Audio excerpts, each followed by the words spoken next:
Bonjour à tous et bienvenue à ce point de l'information. Le nouveau président de l'Union nationale des églises baptistes missionnaires de Côte d'Ivoire, UNEBAMSI, révérend pasteur Djebijé Marie, a expliqué ce dimanche 7 mai 2017 à Gagnoa, région du Gand, en Côte d'Ivoire, lors d'une conférence de presse, son ambition d'impacter la nation afin que l'évangélisation fasse corps avec ce pays, sa population et ses autorités. Si l'Église n'impacte pas le monde, c'est le monde qui finira par impacter l'Église. Et ça, nous en connaissons les conséquences, a défendu le révérend pasteur porté le 12 novembre 2016 à la tête de l'UNEBAMSI. La chute de 40% des coûts du cacao depuis 2016 frappe durement la filière clé de l'économie ivoirienne qui représente 50% des exportations du pays. C'est le désarroi dans les campagnes, s'inquiète Benoît Cadio, responsable d'une coopérative dans l'est du pays. Cette baisse fausse donc toutes les prévisions faites d'un prix borchon d'au moins 800 francs CFA par kilogramme de fèves et non 700 francs CFA comme proposé aux cultivateurs depuis début avril. Selon les professionnels du secteur qui créent une exportation de contrebande à grande échelle vers le Ghana, la chute brutale des coûts mondiaux de l'or brun oblige le gouvernement d'Alassane Ouattara à revoir à la baisse son budget 2017. Un mot de sport à présent. Ce lundi 8 mai 2017, le président de la Confédération africaine de football, Ahmad Ahmad, renonce à son salaire mensuel. Lors d'une interview, il a déclaré que la raison est qu'elle n'est pas conforme à la bonne tenue de l'administration. Cette annonce intervient peu avant le 60e congrès de la FIFA qui va se tenir le jeudi 11 mai à Bahreïn.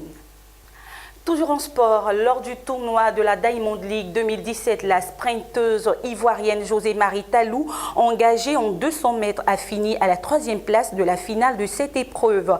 Avec un chrono de 22,77 secondes, l'Ivoirienne a remporté la médaille de bronze. Son coéquipier, Meïté Ben Youssouf, a quant à lui remporté la 6e place avec un temps de 10,21 secondes lors de la finale de 100 mètres. Notons que cette compétition s'est déroulée à Doha, au Qatar, le vendredi 5 mai 2017. C'est la première image forte depuis son élection. Le président français élu Emmanuel Macron était présent aux côtés de François Hollande pour les cérémonies du 8 mai ce lundi matin. François Hollande a invité à participer à ces commémorations. Emmanuel Macron et celui-ci a accepté, avait indiqué la présidence de la République. François Hollande et Emmanuel Macron devraient ensuite se retrouver mercredi à 11 h pour la commémoration de l'abolition de l'esclavage dans le jardin du Luxembourg. La passation de pouvoir entre les deux hommes devrait avoir lieu en fin de semaine, mais la date officielle n'a pas encore été fixée par l'Élysée. 82 lycéennes enlevées par le groupe islamique Boko Haram en avril 2014 à Chibok au Nigeria ont été relâchées samedi 6 mai 2017 à la suite de négociations, a annoncé la présidence nigériane. Des sources militaires ont indiqué que les filles se trouvent maintenant à Banki, près de la frontière camerounaise, où elles sont soumises à des examens médicaux avant d'être transférées en avion à Maïdigouri, la capitale de l'état de Borno. De là, elles seront acheminées vers la capitale Abuja où elles doivent être reçues par le président nigérian Muhammadu Buhari.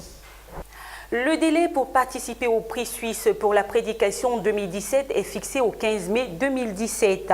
Si la prédication est une ancienne et vigoureuse tradition, c'est aussi une œuvre d'art que la Fédération suisse des églises protestantes veut mettre en valeur par la remise d'un prix. En ce 50e anniversaire de la Réforme, c'est sous la devise « Oser penser, pouvoir agir, aimer croire » qu'est lancé le concours. Il s'agit de reprendre des impulsions de la proclamation de l'Évangile par les réformateurs en toute liberté chrétienne et en dialoguant avec un texte biblique, précise la FEB sur son site.